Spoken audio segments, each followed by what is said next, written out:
जब जब तीनों लोकों और चारों युगों में कोई संकट आया, जब जब अधर्म और अहंकार ने सिर उठाया, तब तब एक दिव्य शक्ति प्रकट हुई, पवन पुत्र हनुमान।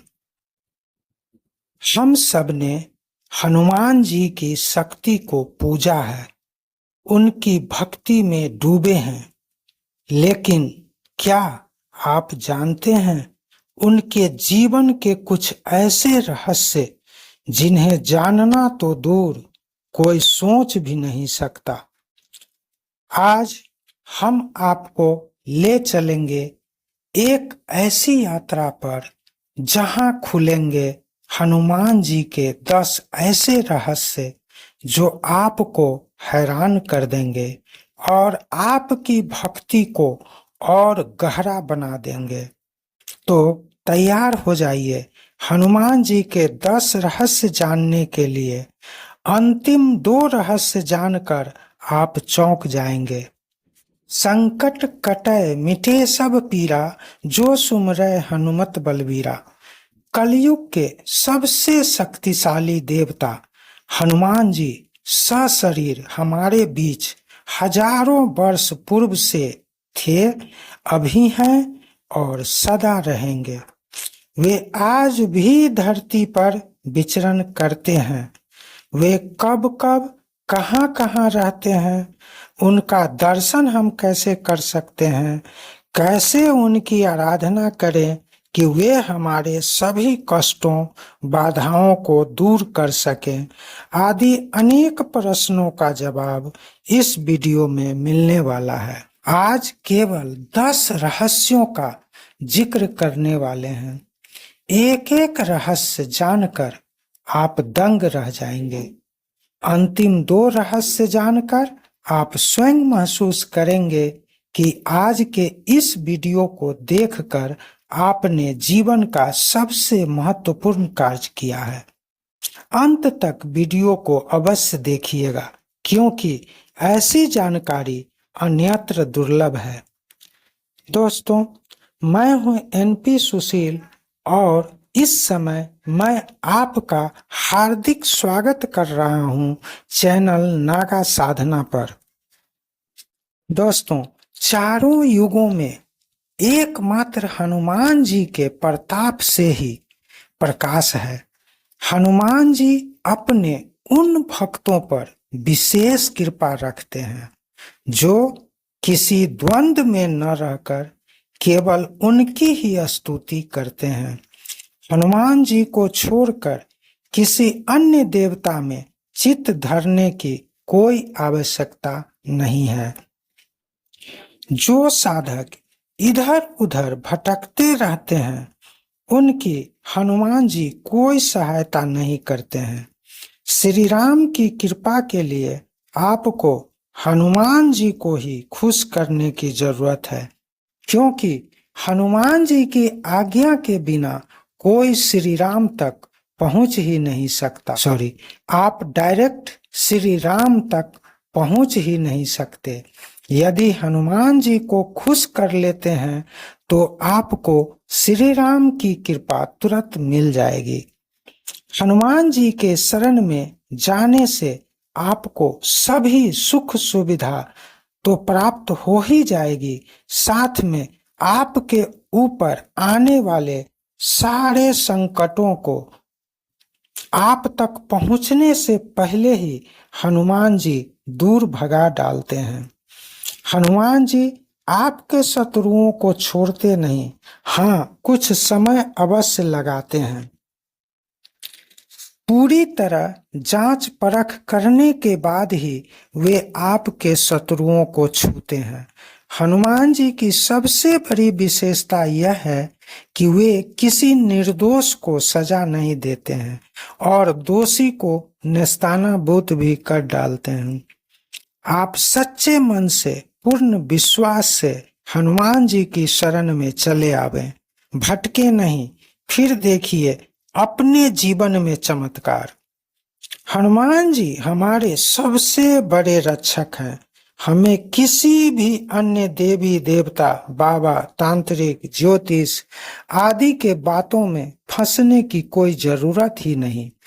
जो कुछ भी अन्य देवी देवताओं से चाहते हैं वे सब कुछ हनुमान जी ही आपको पूरा कर देंगे। आपको 10 नाव पर चढ़ने की कोई आवश्यकता नहीं। एक लक्ष्य बनाइए, एक देवता हनुमान जी पर पूर्ण विश्वास से उस लक्ष्य को सौंप दीजिए और कठोर अनुशासन का पालन करते हुए अपना कर्तव्य कीजिए। देखिएगा चमत्कार। हनुमान जी कलयुग में सबसे जागृत देवता हैं। हनुमान जी की भक्ति से हमारे सारे रोग, दोष, संकट, दुख और शत्रु दूर हो जाते हैं। जिनके बुरे दिन आने वाले होते हैं वे ही हनुमान भक्तों से टकराते हैं। इतना ही नहीं, जब आप हनुमान भक्ति में डूब जाएंगे आप स्वयं ही सात्विक बन जाएंगे। आपका आत्मविश्वास अपने आप चरम पर चला जाएगा। सारे ग्रह नक्षत्र आपके फेवर में कार्य करने लगेंगे। बस आप अपने जीवन को हनुमान जी के चरणों में पूरे विश्वास से सौंप दीजिए। इधर उधर मत भटकिए, फिर देखिएगा आपका जीवन बदल जाएगा। आइए जानते हैं कि हनुमान जी इतने प्रमुख और प्रभावशाली देवता क्यों हैं। इसके कई कारण हैं। इनमें से मैं 4 कारण अभी बताऊंगा। पहला कारण, हनुमान जी रियल सुपरमैन हैं। दूसरा, वे शक्तिशाली होने के बावजूद भी श्री राम के शरण में हैं। तीसरा, कोई भी भक्त जब भी उन्हें भाव से स्मरण करता है वे उनकी मदद को तुरंत पहुंच जाते हैं। और चौथा कारण यह कि वे आज भी सशरीर जीवित हैं। इस पूरे ब्रह्मांड में परम पिता परमेश्वर के बाद यदि कोई दूसरी शक्ति है तो वह है हनुमान जी। दोस्तों, वीडियो में ध्यान से बने रहिए अगले रहस्य को जानने और समझने के लिए। क्या हनुमान जी बंदर थे? उम्र में कौन बड़े, श्री राम या हनुमान?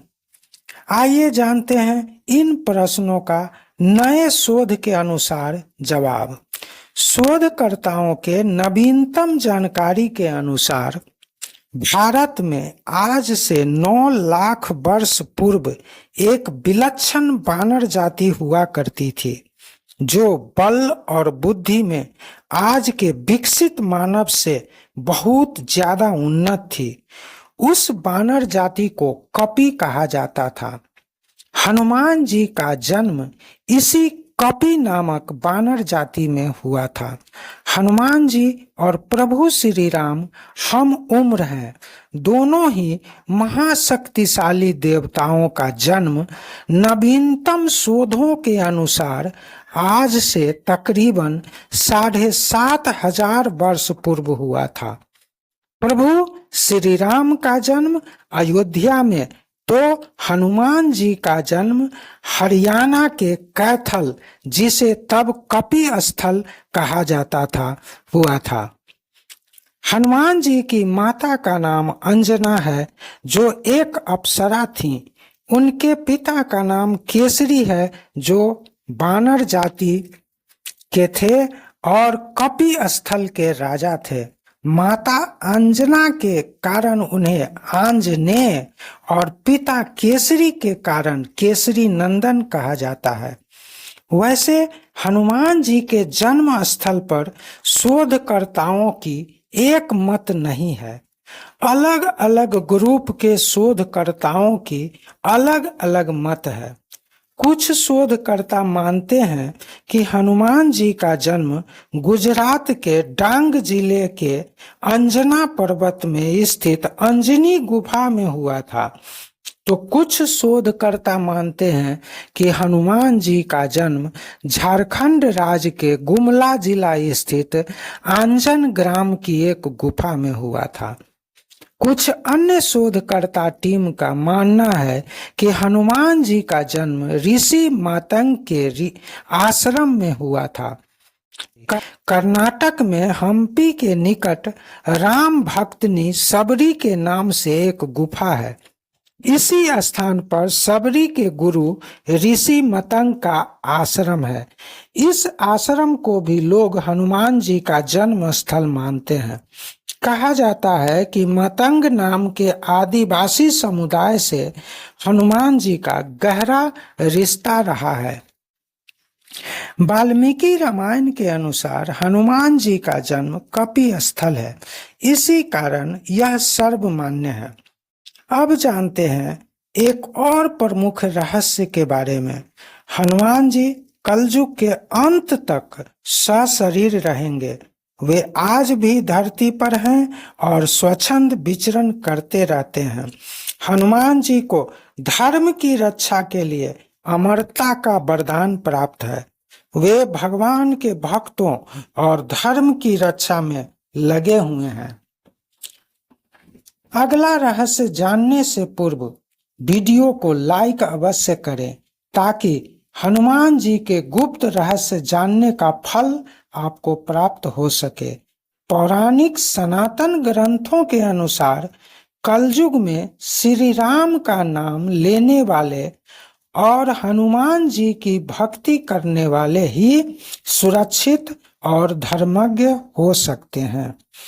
हनुमान जी अपार बलशाली हैं।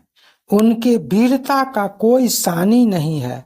धर्म की रक्षा का कार्य 4 देवी देवताओं के हाथों में है, दुर्गा, भैरव, हनुमान और श्री कृष्ण, जिनमें से एकमात्र हनुमान जी सशरीर पृथ्वी पर विराजमान है।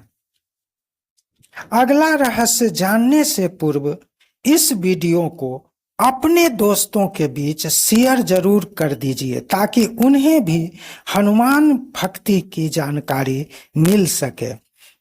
लंका विजय पर प्रभु श्री राम अपने सभी मित्रों को कुछ कुछ उपहार स्वरूप प्रदान करते हैं ताकि ये पल यादगार रहे। उन्होंने विभीषण, सुग्रीव, अंगद आदि सभी मित्रों को उपहार दिया और अंत में हनुमान जी को वरदान।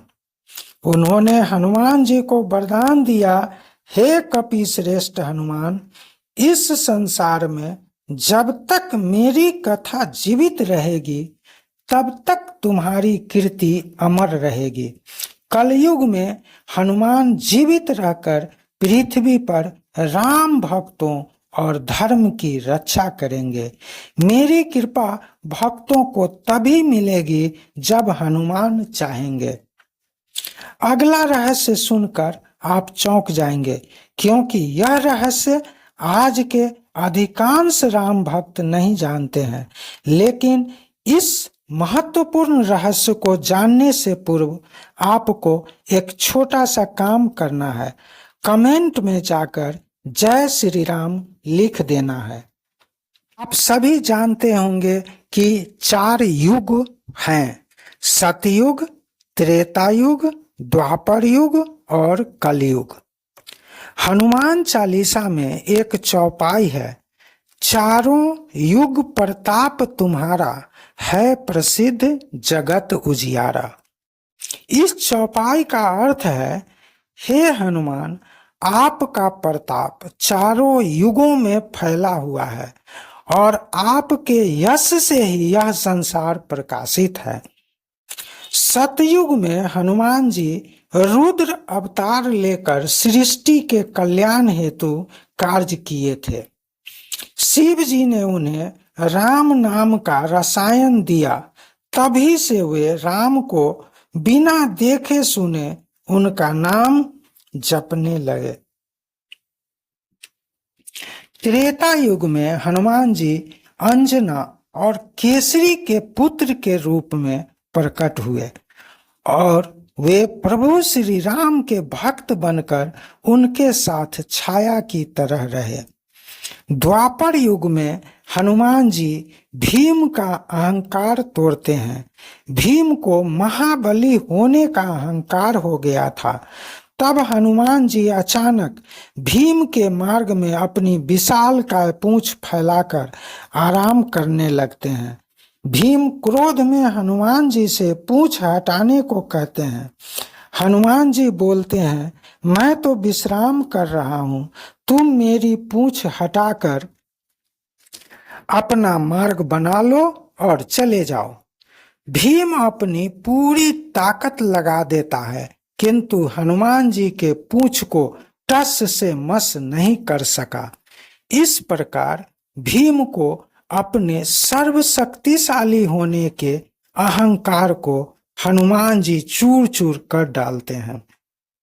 दोस्तों, कलयुग में हनुमान जी के कार्यों को जानने से पूर्व आपसे एक छोटा सा अनुरोध है कि चैनल नागा साधना को सब्सक्राइब कर दें, ताकि भविष्य में आपको ऐसा वीडियो देखने को मिल सके। कलयुग में हनुमान जी की आराधना super hero, superman, super power और सुपर रक्षक के रूप में करते हैं। कलयुग के एकमात्र जीवित देवता पूरी पृथ्वी पर विचरण करते रहते हैं। वे वायु वेग से भी तीव्र गति से एक जगह से दूसरी जगह पहुंचकर अपने भक्तों की रक्षा करते हैं।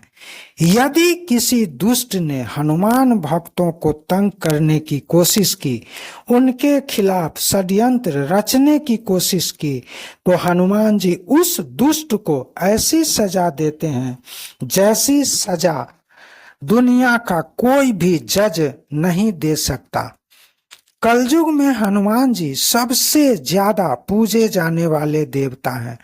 जो कोई भी हनुमान जी का सच्चे मन से आराधना करता है, हनुमान जी उस भक्त की 10 दिशाओं से रक्षा करते हैं, उस भक्त का सर्वांगीण विकास करते हैं। यदि कोई भक्त भावपूर्वक हनुमान जी की भक्ति प्रतिदिन करता है, वह रोग, शोक, शत्रु और कष्टों से मुक्ति पा लेता है। कलयुग में हनुमान जी के अन्य प्रमुख कार्य हैं धर्म की रक्षा और अधर्म का नाश करना, राम नाम का प्रचार करना, अपने भक्तों को भक्ति, शक्ति और साहस का मार्ग दिखाना। कलयुग में हनुमान जी की पूजा से व्यक्ति को सुख, समृद्धि, सद्बुद्धि और शांति मिलती है। भय, शत्रु और बाधाओं से मुक्ति मिलती है। सारांश यह है कि कलयुग में केवल हनुमान जी की आराधना से ही व्यक्ति का सर्वांगीण विकास संभव है। सबसे पहले जानिए कि कलयुग में हनुमान जी कहाँ रहते हैं। क्या आप कभी गंधमादन पर्वत का नाम सुने हैं? जरूर सुने होंगे। हनुमान जी कलयुग में गंधमादन पर्वत पर निवास करते हैं। मद्भागवत गीता का गहन अध्ययन किए बगैर मानव जीवन व्यर्थ है। यह एक ऐसा ग्रंथ है जिसका अनुवाद विश्व के 300 से ज्यादा भाषाओं में किया जा चुका है। इस महान ग्रंथ का अध्ययन प्रत्येक धर्म के लोग करते हैं। यह ग्रंथ विश्व में प्रथम मोटिवेशनल ग्रंथ है। इसीलिए विश्व के सभी विश्वविद्यालयों में तकनीकी के छात्रों को इसकी प्रमुख शिक्षाओं को पढ़ाया जाता है, ताकि विद्यार्थी मोटिवेट हो सके। मैं इसी महान ग्रंथ की बात कर रहा हूँ। इस ग्रंथ में गंधमादन पर्वत, हनुमान और भीम की भी चर्चा की गई है। अज्ञातवास के समय हिमवंत पार करके पांडव गंधमादन पर्वत पहुंचे थे। एक बार भीम सहस्त्र दल कमल लेने के लिए गंधमादन पर्वत के वन में पहुंच गए थे, जहां हनुमान जी को लेटे हुए देखा। यहीं पर हनुमान जी ने भीम का घमंड चूर चूर कर दिया था। अनेक पौराणिक ग्रंथों में इस बात की चर्चा की जा चुकी है कि कलयुग में हनुमान जी गंधमादन पर्वत पर वास करेंगे।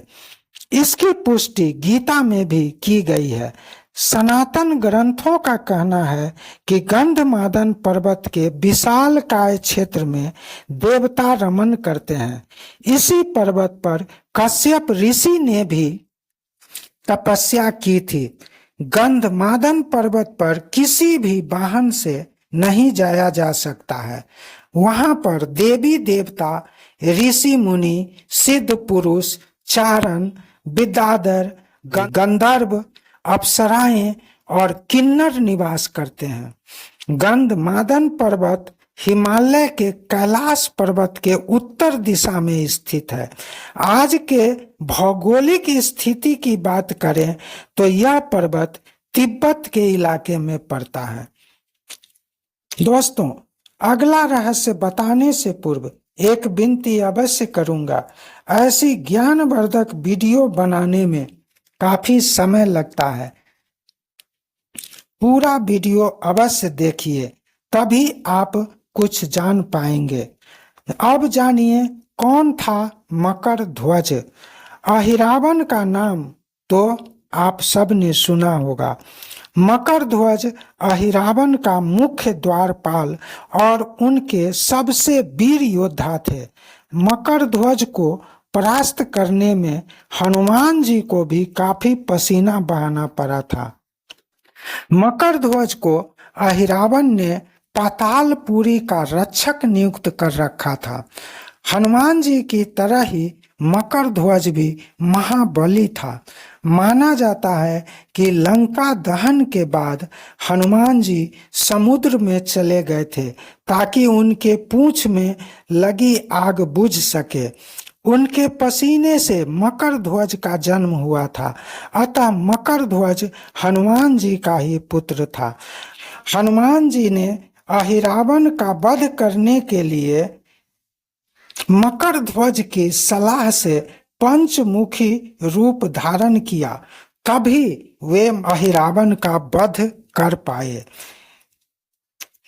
उसके बाद श्री राम और लक्ष्मण को मुक्त कराया। साथ ही मकर ध्वज को पाताल का अधिपति नियुक्त किया और उसे सलाह दी कि धर्म के मार्ग पर चलते हुए पाताल लोक की सेवा करे। अगले रहस्य से बहुत से भक्त परिचित होंगे, इसलिए इसे संक्षेप में बताता हूँ। हनुमान जी को सिंदूर क्यों चढ़ाते हैं? माता सीता को सिंदूर लगाते देखकर उनसे जिज्ञासावश इसका कारण पूछ लिया। जब माता सीता ने बताया कि इसे लगाने से प्रभु श्री राम की आयु बढ़ती है और प्रभु का स्नेह प्राप्त होता है, तब हनुमान जी ने सोचा, जब माता सीता एक चुटकी सिंदूर लगाकर प्रभु का इतना स्नेह पाती हैं, तो मैं पूरे बदन में ही क्यों न लगा लूं कि मुझे प्रभु का इनसे भी ज्यादा स्नेह प्राप्त हो। अभी से यह कहा जाता है कि हनुमान जी को प्रसन्न करने के लिए उन्हें सिंदूर अर्पित करना चाहिए। अगला रहस्य बहुत ज्ञानवर्धक होने वाला है। पूरा ध्यान वीडियो पर रखें। हनुमान जी की स्तुति सबसे पहले किसने की थी? शायद आप कहेंगे कि गोस्वामी तुलसीदास ने, लेकिन उनसे भी पहले किसी एक ने हनुमान जी की स्तुति की थी। आइए इस रहस्य पर से पर्दा उठाते हैं। जब हनुमान जी लंका दहन कर रहे थे, उस समय दो जगह को उन्होंने छोड़ दिया था। एक था विभीषण का घर और दूसरा अशोक वाटिका। अशोक वाटिका में माता सीता रह रही थी इसलिए, और विभीषण के घर को इसलिए छोड़ा कि पूरे लंका में एकमात्र विभीषण का ही घर था जिसके घर पर राम नाम खुदा हुआ था। जब हनुमान जी ने विभीषण के घर को छोड़ दिया तो विभीषण ने हनुमान जी की स्तुति गाई थी। उनसे कहा था, मैं तेरा हूँ। विभीषण को भी प्रभु ने चिरंजीवी होने का वरदान दिया था। अगला और 9वां रहस्य जानकर आप सभी दंग रह जाएंगे। हो सकता है आपको विश्वास भी न हो, किंतु यह सत्य है। हनुमान जी की पत्नी का नाम क्या था? चौंक गए ना? ध्यान से सुनिए। हनुमान जी के एक गुरु सूर्य देव थे। सूर्य तो एक जगह रुकते नहीं, इसलिए उनसे शिक्षा प्राप्त करने के लिए हनुमान जी को भी हर समय सूर्य देव के रथ पर रहना पड़ता था। सूर्य देव उन्हें तरह तरह की विद्याओं को सिखाते थे। उस समय 8 प्रकार की सिद्धियों और 9 प्रकार की निधियों का ज्ञान ही महत्तम हुआ करती थी। हनुमान जी सभी सिद्धियों और सभी निधियों के ज्ञाता थे। अष्ट सिद्धि नवनिधि के दाता, असवर दिन जानकी माता। हनुमान चालीसा के इस चौपाई को सुने ही होंगे।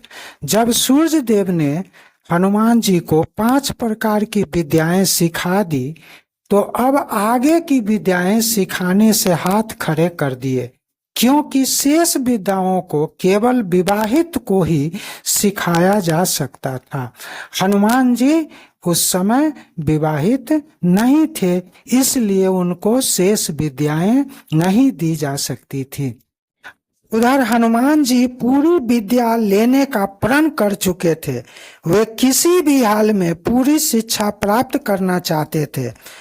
इधर भगवान सूर्य देव के सामने संकट की स्थिति खड़ी हो चुकी थी। धर्म के अनुसार किसी अविवाहित को शेष शिक्षाएं नहीं दी जा सकती थी। ऐसी स्थिति में आगे की शिक्षा के लिए सूर्य देव ने हनुमान जी को विवाह की सलाह दी।